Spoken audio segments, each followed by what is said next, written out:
Disability and the Montreal Metro. Montreal's public transportation system, better known as the STM, is one of the most heavily used in North America. However, this system does not facilitate transportation for people with disabilities. The current technologies put in place by the STM have a direct impact on the daily struggles disabled people must face. Some of these problems center around the lack of accessibility and social inclusion for disabled people. Due to this, technical and social solutions must be implemented using design justice principles in order to help the disabled peoples and create a more inclusive environment on Metro grounds. Passengers with reduced mobility have a greater struggle using the Metro than others due to the design and structure of the Metro stations themselves. Stations did not initially account for the disabled population in their designs, which explains why they are lacking in structures and passageways available to allow them to maneuver inside of the Metro with a wheelchair. Adding elevators to every station of the STM Metro would allow wheelchair users to travel from ground floors to the ticketing booths and ultimately the Metro trains. Currently, only 16 out of the 68 stations have elevator access. Adding elevators to every station is necessary to allow the disabled population to avoid taking such long routes when using public transit. However, implementing elevators to Metro stations may not always work out. What will happen if these elevators are under maintenance? Stair lifts can be added to the side of staircases in order to allow those with reduced mobility to navigate within the station. These motorized chair-like structures allow the passenger to sit alongside the side of the stairs while it travels down the geared strips fixed to the side. The escalators currently put in place can also be modified in order to account for wheelchair users. Several of the steps can remain flat in order to allow a flat board to lay on top of it. This is where the wheelchair as well as the passenger will rest while going up or down the escalator. This method of transportation has already been installed in Japan, where someone is called for assistance to help the passenger safely use the escalator. This method does not allow other passengers to use the escalators during its operation, though it is a plausible solution when no other options are available. The testing and building of such a product should involve those with reduced mobility because ultimately they are the product users. Their ideas will be able to bring new perspectives to the solution, ensuring that the product is efficient. Both of these solutions are mechanical and inevitably they can break down and must be maintained to ensure user safety. This is an ongoing issue within the disabled community who use elevators in stations since they have noticed that the STM system is plagued with mechanical problems. Elevators usually break down due to the lack of servicing and old components that have not been maintained properly. 90% of broken down elevators are the result of door issues where components are worn out. More maintenance calls and checkups must be made in order to ensure that they are working properly and components are fixed and changed when needed. This should be done outside of service hours to avoid disruption with service flow. Implementing at least 2 out of these 3 options to stations would allow passengers with disabilities to choose from the available options when one of these options is not available at the moment. Another issue with Montreal's metro system is the access gates. These gates have many issues that can be improved. People with disabilities have complained that the accessibility entrance have injured them. In fact, at the engr392 station, a woman got stuck in one of these barriers designed for wheelchair access and was hurt.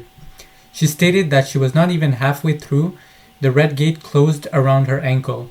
In addition, a metro station attendant was called for help, but he did not know how to force open the gates.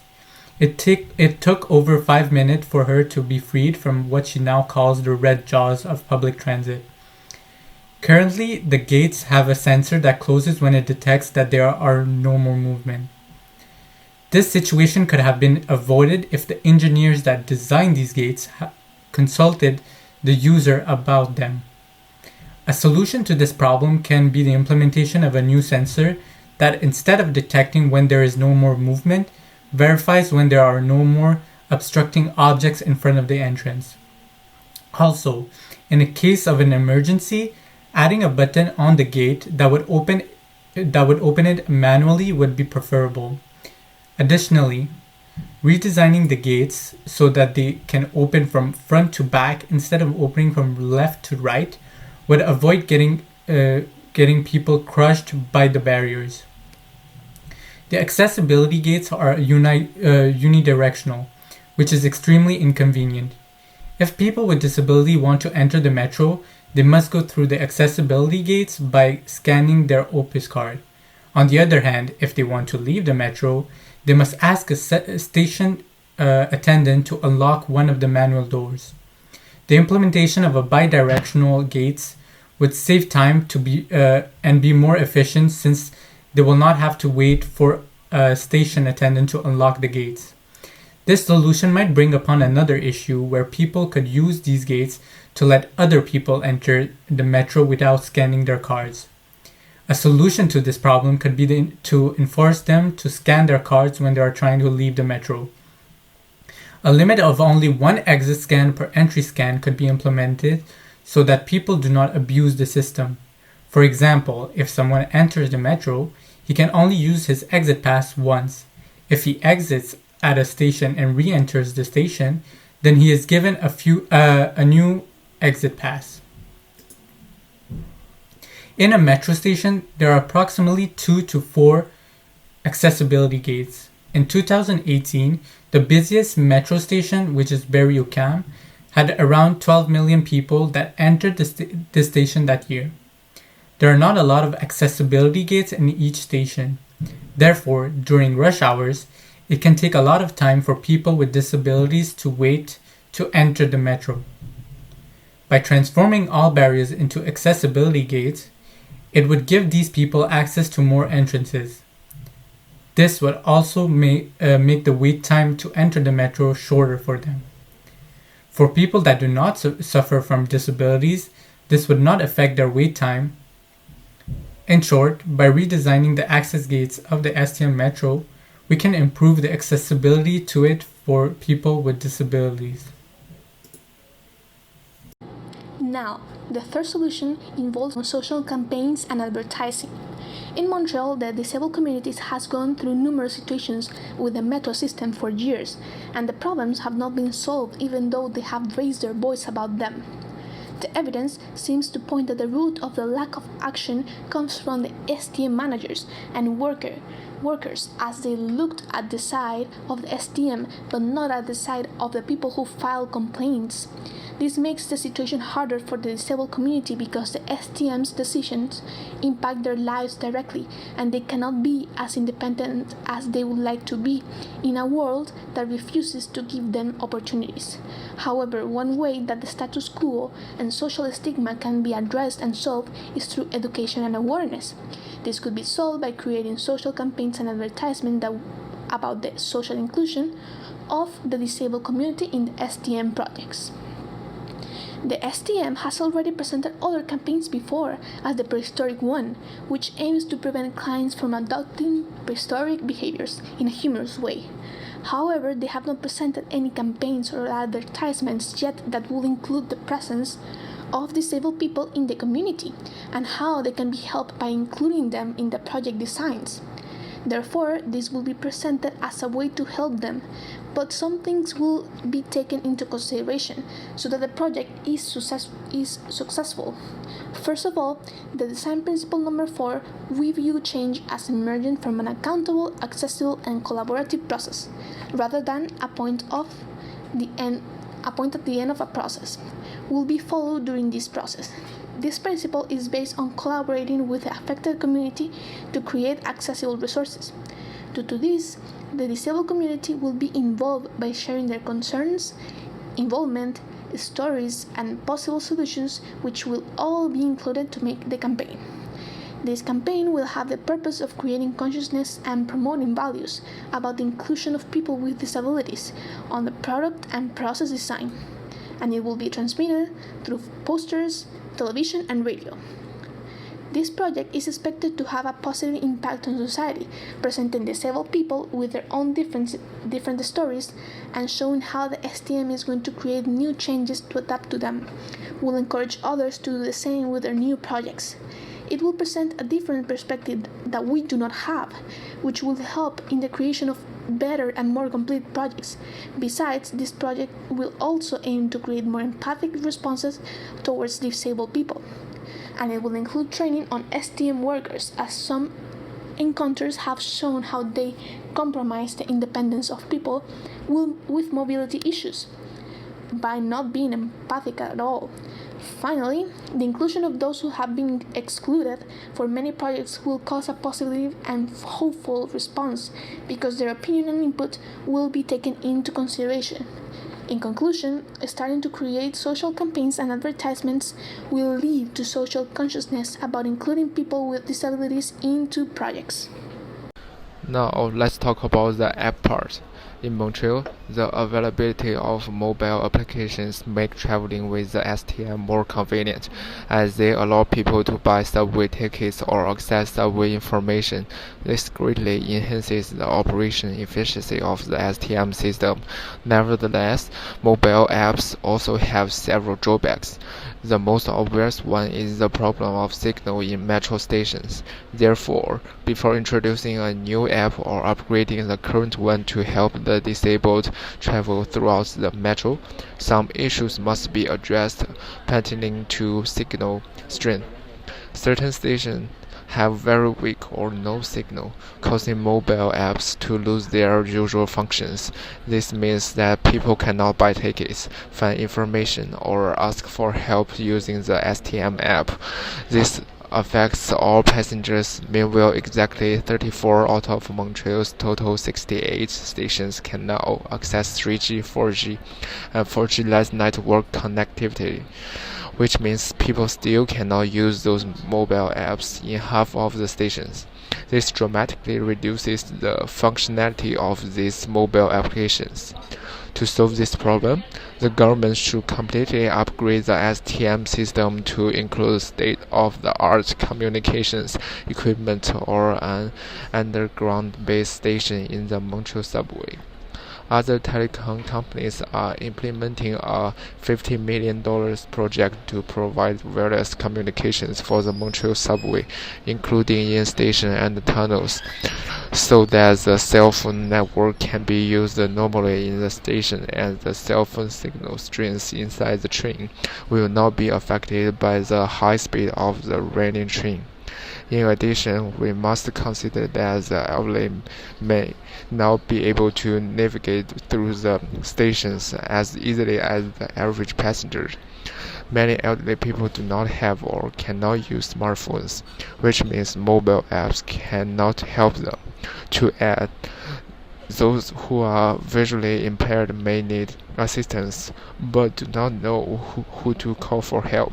The current STM app can be improved upon by adding a feature that calls for a request for STM staff to come help them. For both of these reasons, the STM should recruit volunteers and train their staff to provide help and services to the disabled community, as well as elderly people who do not use smartphones. The current STM app can also be upgraded to offer special services to people with hearing or vision impairments, such as arrival alerts. This would help them know when they've reached their destination, since they cannot get platform information from normal subway broadcasts and on-screen reminders. These mobile applications not only help the disabled, but also improve the operation efficiency of the STM system. Screen readers are devices that allow the visual impaired to use electronic devices. Therefore, we must ensure that the app is compatible with screen readers. Once the disabled people get into the metro station, the app will automatically connect to the STM internet system and receive information which normally shows on metro screens. It will send the information to the screen reader by Bluetooth. The screen reader converts text into synthesized speech so that the visual impaired are able to listen to train arrival reminders and station information. Also, screen readers are used to convert station information into Braille characters on refreshable Braille devices, which allows the visual impaired to read and know station information and open arrival notifications. The metro trains are an integral part of the user experience of passengers when riding with the STM. In fact, when using Montreal's public transport system, most of the time is spent in the metro train waiting to arrive to destination. Although the STM made efforts for the new Azure Metro trains to be designed to meet universal accessibility standards, disabled people still struggle when using the Metro system. A redesign of the interior of the Metro trains with the disabled people in mind could help solve this issue. The visually impaired can have a difficult time getting around maze-like metro stations. Thankfully, guide dogs are available to ease this task. Legally, from the Section 8 of Bylaw R36 regarding animals, anyone may be accompanied within a building by a guide dog or service dog used to compensate for a handicap, or by a guide dog or service dog in training. This is great news. However, in no way were the Metro trains designed to effectively carry domestic animals. A solution would be to have designated places in each Metro car, suitable to keep the guide dogs safe from passengers and vice versa. An approach like the wheelchair solution, where the designated spaces are located at the extremities of the Metro train, wouldn't be effective, because the walking distance of the visually impaired should be minimized. Having a designated place in each Metro train lets the visually impaired get in any train car and know their dog will have a safe place to stay. These designated spaces for the dogs would be simple open-ended boxes placed in the corner of the Metro trains where there is the least amount of traffic. These boxes protect the dogs from their sides and behind, leaving the front open for easy access and better livability. The dog owner can use his legs to control and know whether the guide dog stays in the box or not. A grid is placed on the top so nothing falls and injures the dog, but gives ventilation for it. It gets complicated for the visually impaired to situate themselves when in a moving Metro train. In fact, knowing when to get off at the right Metro station can be a hassle. A solution the STM implemented is to have vocal announcements before each station. However, these announcements can often be misleading due to technical failures. A better tracking system in each Metro train could resolve this issue. However, even if the announcements were to be accurate, it can be hard to understand them due to the noise pollution in Metro tunnels. Although the STM claims that their Azure trains are equipped with top-of-the-line soundproofing, the ceiling air vents can be very loud when the train is moving. Better sound isolation materials should be used, and playing station announcements while the train is still immobile could be used to solve this issue. The STM claims that the Metro encourages ease of movement. 9-car trains allow passengers to move freely from one end to the other. This may be true for an average rider, but doesn't uphold the universal design principle for people with reduced mobility. It is almost impossible for a person using a wheelchair to traverse a train without excusing multiple people in the way. The poles could be offsetted closer to the walls, resulting in easier wheelchair mobility, fitting easier when going through the path. There are only 4 reserved spaces for wheelchairs in the Azure trains, and they are situated at the extremities of the Metro train. The traveling distance of disabled people should be reduced as much as possible, but these designated spaces do the opposite. The solution would be to revert to the old Metro train designs, where the reserved wheelchair spaces would be allocated in each individual Metro car. Ultimately, disabled people are disserviced with the current STM public transportation system due to social, legal, and political issues. There are also problems with the system's design, which put the passengers at an inconvenience. However, these technical and social solutions are ways to help the disabled community to transport through the STM. Thank you.